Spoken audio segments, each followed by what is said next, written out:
Assalamualaikum warahmatullahi wabarakatuh. Perkenalkan, nama saya Fuad Abdul Ghani. Saya adalah dosen di program studi Sosiologi Fakultas Ilmu Sosial dan Ilmu Politik Universitas Lampung. Pada kesempatan kali ini, saya membuat satu video sebagai salah satu syarat dari sertifikasi dosen tahun 2025, yakni pernyataan diri dosen untuk unjuk kerja Tridharma Perguruan Tinggi pada aspek pengajaran. Pada kesempatan ini, saya hendak menyampaikan cuplikan dari mata kuliah Sosiologi Perdesaan, salah satu mata kuliah yang saya ampu. Mata kuliah Sosiologi Perdesaan ini memiliki 3 capaian pembelajaran lulusan program studi. Yang pertama ialah menguasai konsep, teori, dan metode dalam bidang ilmu sosiologi secara umum dan cabang kajian yang spesifik.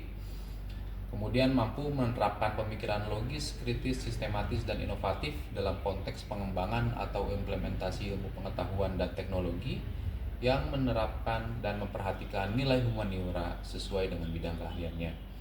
Yang ketiga, mampu menganalisis, menginterpretasi fenomena, dan mengusulkan berbagai solusi terhadap masalah-masalah sosial. Mata kuliah ini memiliki 3 capaian pembelajaran mata kuliah. CPMK yang pertama yakni mahasiswa mampu menganalisis fenomena sosial di perdesaan menggunakan pendekatan dan teori-teori sosiologi. Kemudian, mahasiswa diharapkan mampu mengidentifikasi isu-isu utama dalam proses perubahan sosial, ekonomi, dan kultural dari masyarakat pedesaan. Dan yang ketiga, mahasiswa mampu menjelaskan keterkaitan antara kebijakan pembangunan, dinamika masyarakat pedesaan, dan praktik pemberdayaan komunitas di pedesaan. Mata kuliah Sosiologi Pedesaan ini berupaya untuk membantu mahasiswa untuk menganalisis fenomena dan mempelajari dinamika sosial, ekonomi, budaya, masyarakat perdesaan dengan menggunakan perspektif sosiologis. Dalam mata kuliah ini, mahasiswa diarahkan untuk memahami proses transformasi sosial yang dibentuk oleh kesalingterkaitan antara proses-proses pembangunan di level global, nasional, dan lokal, kemudian partikularitas kondisi sosial, ekonomi, budaya, dan sejarah dari komunitas perdesaan, serta praktik-praktik pemberdayaan komunitas. Dengan demikian, mahasiswa diharapkan dapat memahami dan menjelaskan realitas sosial masyarakat perdesaan sebagai entitas yang dinamis. Ada 10 bahan kajian dalam mata kuliah ini. Yang pertama, membahas definisi dan ruang lingkup bidang kajian sosiologi pedesaan, keanekaragaman bidang ilmu dan tradisi pemikiran dalam kajian masyarakat pedesaan. Kemudian konsep dasar, yakni terkait ruang, manusia dan aktivitas, serta tipologi dan pusparagam masyarakat pedesaan. Yang ketiga, relasi manusia dengan tanah, relasi tenurial dan struktur agraria. Kemudian peranata dan kelembagaan masyarakat desa. Kemudian dimensi kultural masyarakat pedesaan, migrasi, hubungan desa kota, serta mobilitas atau lintasan desa kota dan desa-desa. Selanjutnya negara, desa dan pembangunan. Kemudian politik perdesaan dan subaltern, konflik agraria, gerakan petani dan model pembangunan alternatif. Dan yang terakhir, pembangunan dan pemberdayaan masyarakat dalam proses transformasi sosial di perdesaan. Untuk referensi mata kuliah ini, kami memilah ke dalam 2 referensi, yaitu referensi primer dan referensi sekunder. Untuk referensi primer ada beberapa karya yang wajib menjadi panduan untuk mahasiswa. Yang pertama yakni Peasants atau Petani yang ditulis oleh Eric Wolf dan telah diterjemahkan dalam bahasa Indonesia. Kemudian buku karya sarjana Indonesia yakni Pak Gunawan Wiradi, Metodologi Studi Agraria. Selanjutnya adalah buku dari Henry Bernstein, Class Dynamics of Agrarian Change, dan buku dari Jan Douwe van der Ploeg, Peasants and the Art of Farming, A Chayanovyan Manifesto. Selebihnya untuk referensi sekunder ada yang berupa Handbook of Critical Agrarian Studies, satu buku pegangan. Ada juga karya klasik dari pionir sosiologi pedesaan Indonesia dari Pak Sayogyo dan Ibu Pujiwati Sayogyo, dan juga beberapa artikel hasil dari studi empirik ya tentang terkait migrasi, industrialisasi pedesaan, maupun tentang fenomena akuisisi lahan. Kemudian untuk penilaian mata kuliah ada beberapa komponen. Yang pertama adalah kuis individu yang sebesar 5%, kemudian tugas individu 20%, tugas kelompok 20%, ujian tengah semester 25%, dan ujian akhir semester 30%. Dengan demikian, kiranya itulah deskripsi dari mata kuliah Sosiologi Pedesaan, dan berikutnya kita akan menyaksikan cuplikan dari pelaksanaan mata kuliah ini. Terima kasih. Saya akan masuk ke area yang paling mendasar, ya, konsep-konsep dasar. Nah, teman-teman kalau misalnya lihat gambar ini, terus kemudian saya tanya apa yang muncul di benak kalian tentang desa, itu apa? Kata yang pertama kali muncul. Kehidupan, Pak. Kehidupan. Oke. Kehidupan Homogen. homogen. Oke. Ada lagi? Asri. Asri. Ya. Oke. Satu lagi? Damai. Pedalaman, Pak. Pedalaman. Nah, itu. Nah, ini menarik ya. Coba yang jawab tadi siapa yang tinggal di desa? 2 orang, 3 orang ya. Orang desa bilang desa itu damai gitu ya. Terus kalau kehidupan gitu ya. Ya. Nah, oke. Jadi ada banyak ya. Jadi maksudnya dalam sudut pandang kita sebagai pengamat, kita kan yang belajar sosiologi sebagai sosiolog lah katakanlah kayak gitu. Tapi mungkin juga di sisi lain kita juga adalah orang yang hidup dan besar di lingkungan pedesaan. Itu kan pasti ada kesan-kesan entah dari pengalaman sendiri ataupun stereotip yang entah datang dari mana, media atau apa yang kemudian membentuk kerangka pikir kita tentang apa itu desa, pedesaan atau orang-orang desa gitu ya. Nah, saya menarik mencermati kata Yogi tadi, kan homogen. Homogen itu dalam arti apa ini? Pekerjaan, Pak. Pekerjaan ya, misalnya Petani. nelayan. Nah, oke. Nah, Irgi lahir besar di desa atau di kota? Lahir di desa tapi hidupnya di kota, Pak. Oke, lahir numpang lahir aja. Numpang lahir di desa tapi hidup di kota. Oke, masih ada lah ya. Oke, nah ini menarik sekali karena kalau untuk kajian sosiologi pedesaan, jadi ada beberapa mitos-mitos yang secara hidup dalam pandangan umum gitu ya, awam.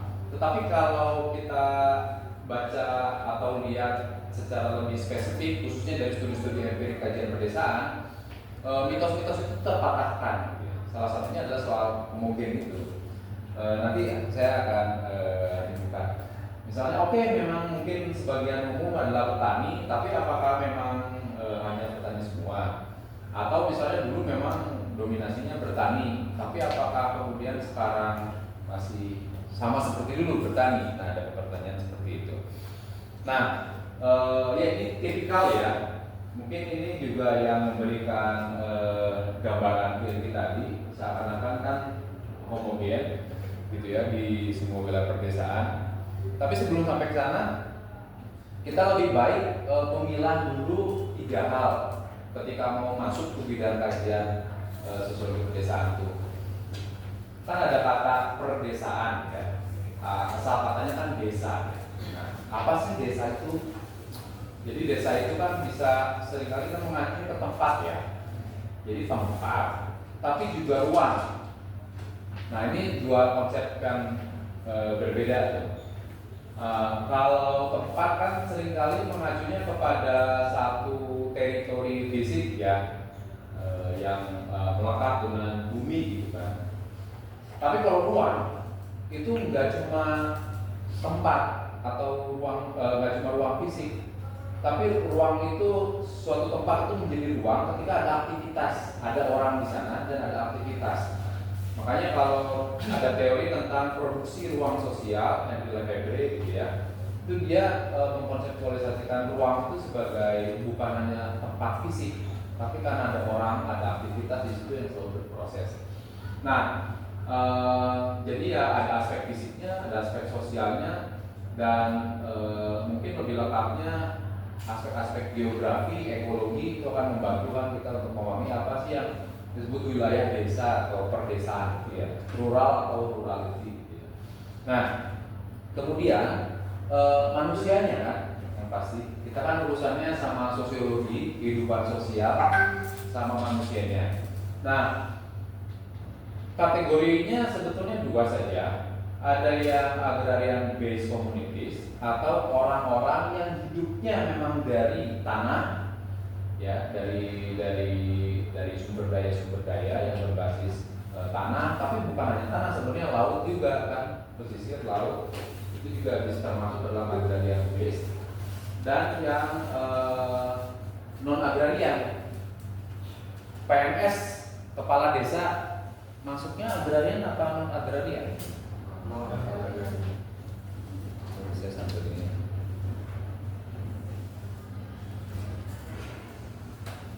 Nah, PNS itu kan bisa jadi mungkin kepala desa, dia hidupnya mengandalkan upahnya aja sebagai kepala desa ya, meskipun seringkali juga Pak Kades juga kan sawahnya luas-luas.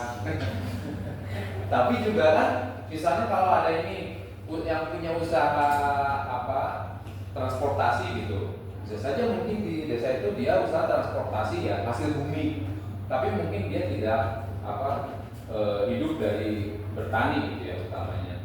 Jadi sebetulnya orang-orang yang hidup di wilayah yang disebut desa atau pedesaan itu sangat beragam sekali, baik dari aktivitas produksinya, aktivitas ekonomi ya, maupun yang lain-lainnya. Jadi pemilahannya dua itu ya. Nah, ini kita pasti akan bicara soal aspek demografi dan sosial ekonomi yang mau nggak mau nyambung dengan ke poin 3 ya, soal aktivitas sosial. Nah, kalau kita mengacu ke Henry Bernstein itu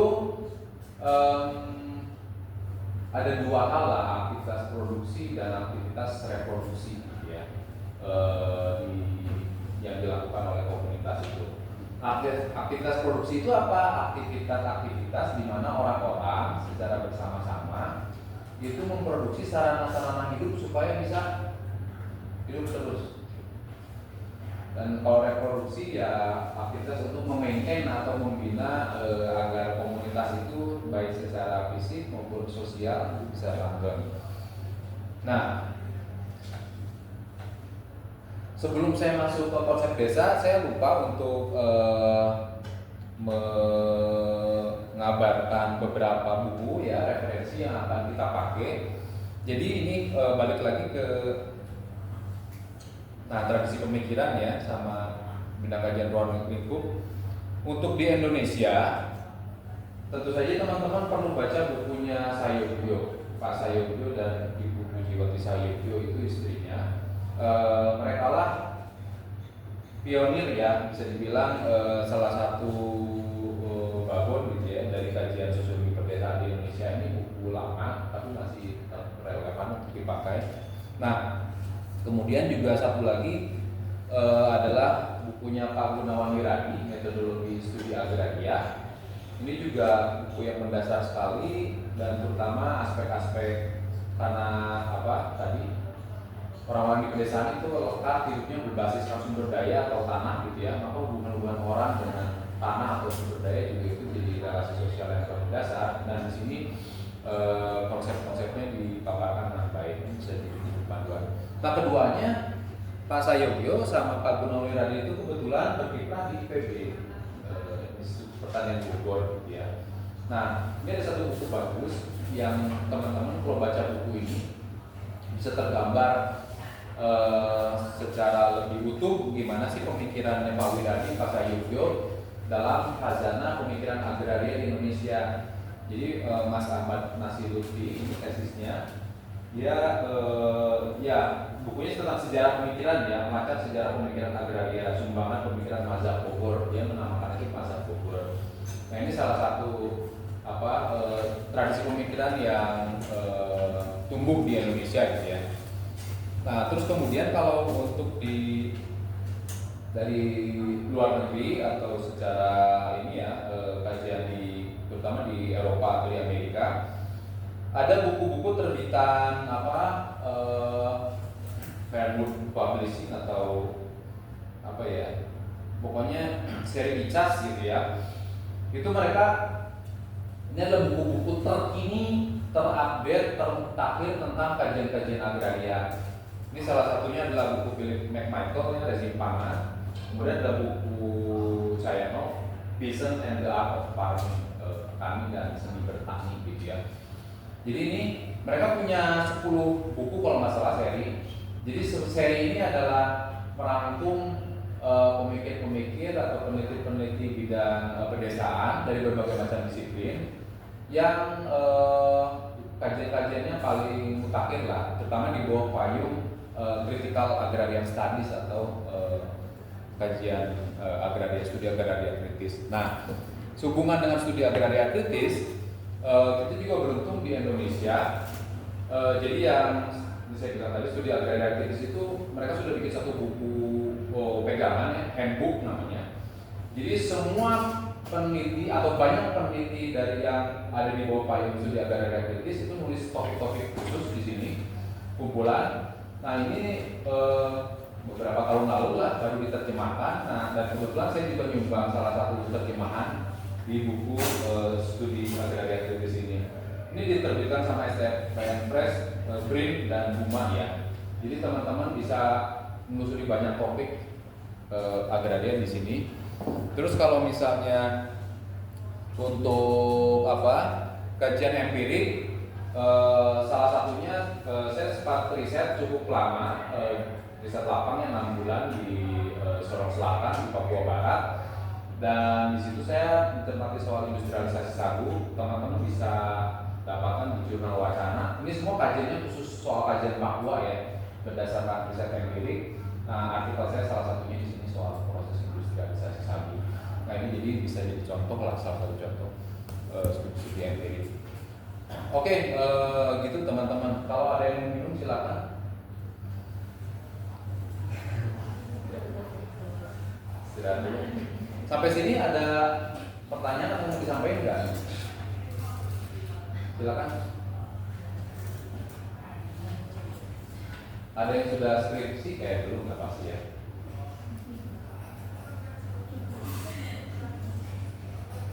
Oke. Nah, aku balik lagi ke yang konsep desa tadi. Jadi desa itu sebetulnya kalau kita cermati itu akar katanya dari bahasa apa sih? Ada yang tahu? Istilah desa itu bahasa apa?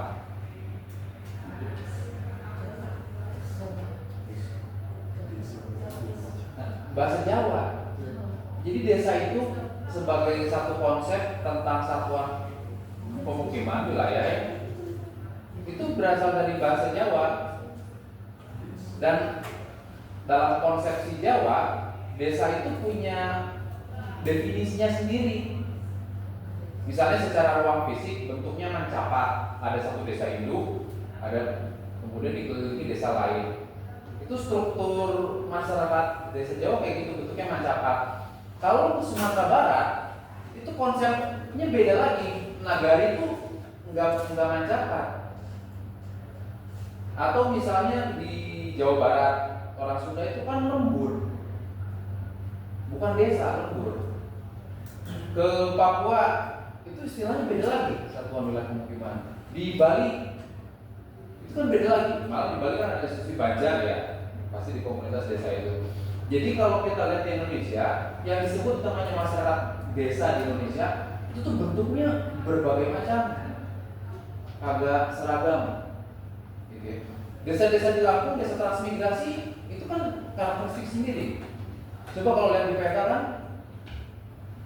rapi ya, potongannya, jalan dan lain-lain itu juga karakteristik sendiri desa-desa. Nah, jadi sebagai terkait dengan komunitas maupun ruang itu berbagai macam heterogen gitu ya, konsep desa itu. Nah ini satu buku Pulcara Ningrat ini merangkum berbagai macam studi-studi empirik tentang bentuk-bentuk desa yang ada di Indonesia.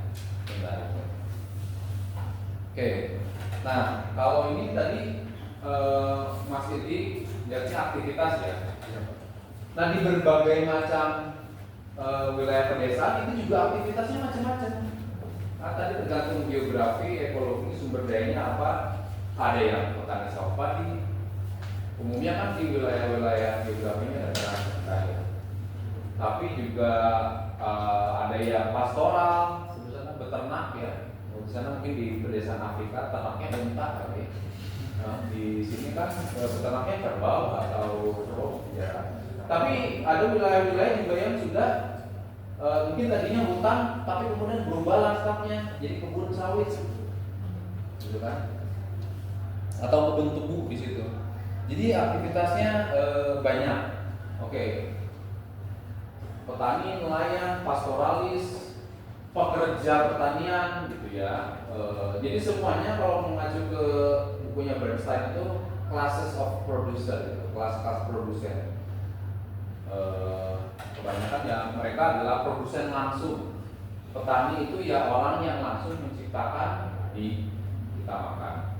Pastoral mereka beternak yang ngurusin ternak, ya produsen langsung yang kemudian hasil produksinya itu dinikmati tidak hanya oleh mereka sendiri, tapi oleh kita juga yang bukan konsumen, yang bukan produsen pangan, gitu ya. Nah di wilayah ini hubungan yang paling penting adalah hubungan antara produsen dan non produsen. Oke, nah kemudian tadi aktivitas reproduksi sosial. Untuk memperbarui komunitas mulai dari memproduksi manusia diproduksi enggak? Diproduksi juga toh melalui perkawinan ya, tahapannya perkawinan, terus kemudian memproduksi anak. Nah, dan itu juga ada tata caranya, ada peranatannya. Sampai itu merawat ikatan-ikatan sosial. Sesama orang desa juga kan itu nggak bisa, maksudnya ada aturan-aturan yang berlaku kan. Misalnya gotong royong. Kalau misalnya umum gitu ya, nggak ikut gotong royong, nanti kan diomongin. Nah, itu kan mekanisme aturan sosial tuh. Jadi, daripada diomongin, kerja bakti itu lebih rutin ya ketimbang di kota. Belum lagi kegiatan berbasis religi atau kepercayaan. Selamatan itu di beberapa desa yang basisnya etnis Jawa itu kan rutin tiap malam Jumat kan. Dan khusus laki-laki, gitu ya. Yasinan gitu ya, selamatan itu. Nah itu macam-macam. Ini contoh-contoh aja ada. Jadi secara kultural juga bermacam-macam. Ini contoh tradisi Begawi ya, kalau di suku bangsa Lampung. Begawi itu kan pengangkatan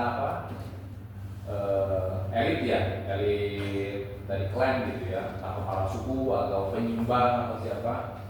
Itu yang di sebelah sana adalah foto ritual bersih desa, khususnya di orang Jawa ya, suku bangsa Jawa.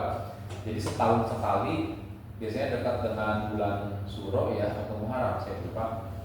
Itu orang berkumpul untuk entah bersih-bersih secara fisik, tapi juga bersih-bersih secara spiritual. Mereka mengumpulkan makanan masing-masing satu sama lain, mendoakan luhur desa dan lain-lain. Tapi kalau karakteristik tari adat itu identik sama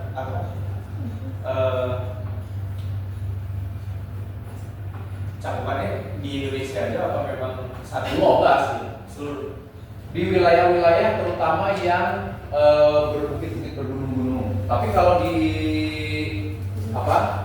Asia Tenggara itu ada di Indonesia, ada di Malaysia, ada di Thailand, Kamboja. Di wilayah-wilayah dataran tinggi atau yang masih hutan, yaitu banyak ladang.